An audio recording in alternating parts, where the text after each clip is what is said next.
안녕하세요. MZ 세무법인의 이은영 세무사, 김학준 세무사, 신현섭 세무사입니다. 반갑습니다.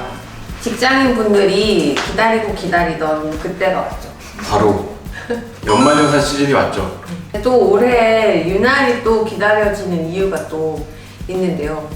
코로나로 힘든 그 근로자들을 위해서 정부에서 많은 지원 혜택들을 만들어서 올해는 조금 더 기대되는 부분이 있어요. 그렇기 때문에 오늘은 그러면은 개정된 법안도 좀 알아가고 어떻게 하면 좀 더 많이 환급을 받을 수 있는지 저희가 팁을 드리도록 하겠습니다.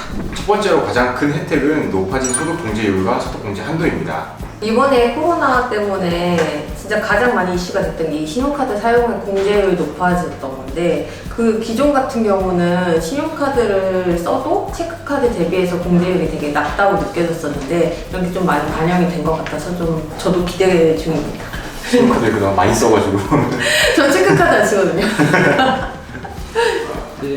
이제 기존에는 신용카드 같은 경우에는 15%, 그리고 직불카드, 선불카드, 현금 영수증은 30%, 도서, 공연, 박물관, 미술관 등은 30%, 전통시장, 대중교통은 40%의 공제율을 적용했었는데요.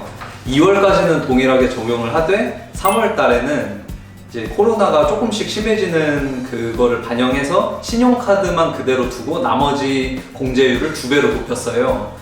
근데 이게 계속 심해지다 보니까 4월부터 7월까지는 한시적으로 모든 사용 비용에 대해서 80%의 공제율을 적용했어요. 8월부터 12월까지는 다시 종전의 율을 적용해서 1월, 2월과 동일하게 이렇게 적용이 되는 거고요. 그러니까 4월부터 7월 사이에 많은 비용을 쓰신 분들한테는 많은 혜택이 있는 거죠. 신용카드 소득공제 한도도 높아졌는데요. 이제 총급여를 기준으로 7천만 원, 1억 2천만 원 기준으로 기존의 한도액이 300만 원, 250만 원, 200만 원이었는데 전체 다 30만 원씩 증가해가지고 330만 원, 280만 원, 230만 원으로 증가가 됐어요. 이렇게 신용카드 소득공제 혜택을 여러 방면으로 많이 주는 거죠. 네, 다음으로는 이제 서울에서 자취하고 계시는 직장인분들한테 좀 유용한 정보가 될 수 있는 월세 세액공제입니다. 저도 그렇고 우리 학준 쌤도 그렇고 자취하고 있는데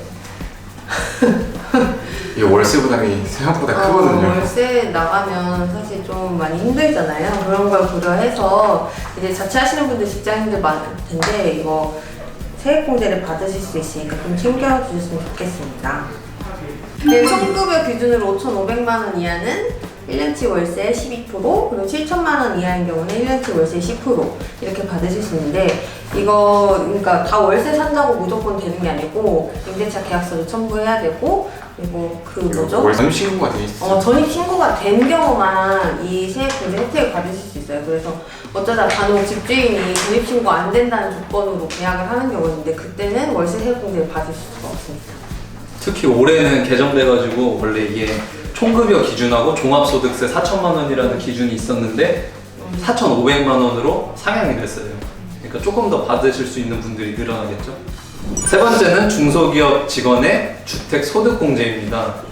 중소기업 직원들의 주거 안정을 위해서 원래는 이제 주택을 살 때라든지 임차할 때 그 회사에서 중소기업에서 일부 자금을 지원을 해주는 경우에 그 이자율에 대해서 이거를 소득금액 그 근로소득으로 봐가지고 근로소득이 같이 합산이 돼서 소득금액을 산정을 했었는데, 올해는 이게 개정이 돼가지고 이 이자율 부분만큼을 소득금액에서 비과세 처리를 해주는 그런 규정이 새로 생겼습니다. 네 번째로는 중소기업 취업자에 대한 소득세 감면이 있는데요. 중소기업에 취업한 청년이나 60세 이상자, 그리고 장애인 등에 대해서 3년 동안 소득세의 70%를 감면해 주거든요. 그리고 청년은 90%까지 감면을 해주고요. 근데 이게 이번에 개정이 되면서 임금 수준이 낮고 좀 인력이 부족한 업종인 창작, 예술, 스포츠, 그리고 도서관, 사적직 이런 업종들에 대해서 추가로 소득세 감면을 해주게 됐거든요. 해당 업종에 근무하시는 분들은 잘 참고하셔서 소득세 감면을 받으시길 바랍니다. 그래서 이게 평소 월급을 받을 때도 감면을 받을 수가 있고 평소에는 원래대로 내다가 연말정산 때 한 번에 저걸 받아서 확 환급을 받는 경우 이렇게 두 가지가 있어가지고 평소에 자기가 월급 어떻게 받았는지를 우선 체크를 하시고 연말정산 때 반영을 하시면 됩니다. 추가적으로 청년이라는 게 이제 그 원래는 만 19세에서 만 34세까지 그 사람들을 얘기하는데 이 기간에 병역 의무를 이행한 기간이 빠져요. 그래서 만약에 저처럼 군대를 2년 21개월이지만 그만큼 갔다 왔다고 치면은 21개월만큼을 더해서 34세에다가 추가로 더 반영을 해서 한 35말 정도까지는 받을 수 있는 거예요.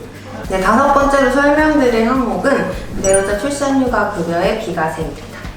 원래는 그 본인이 육아휴직을 하면서 받았던 급여나 뭐 수당 같은 것들이 다 비과세 됐었는데 이번에 추가로 모성 보호 및 남성들의 육아 참여를 활성화시키기 위한다는 이제 명목으로 배우자의 출산휴가 급여까지 다 비과세 되는 걸로 개정이 되었습니다. 그러면은 배우자의 급여 관련해서도 얘기가 나온 김에 그 맞벌이 부부들이 이제 연말정산 할 때 조금 참고하면 좋을 것 같은 팁을 좀 드리면 좋을 것 같습니다.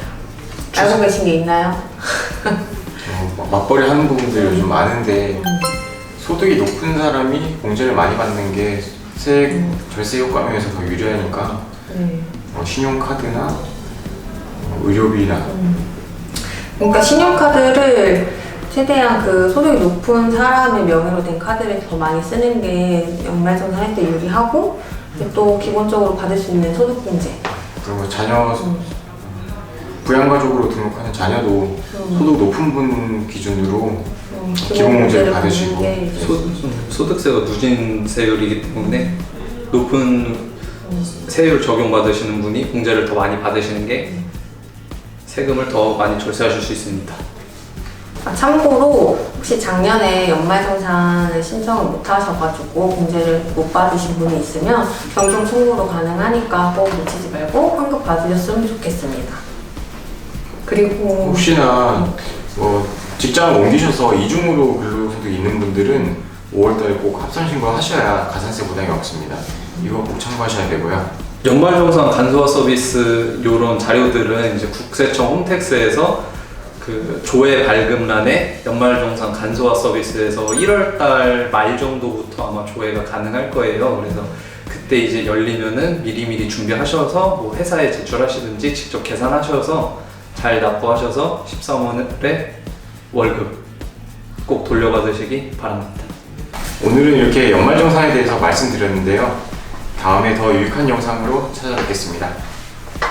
마무리 끝!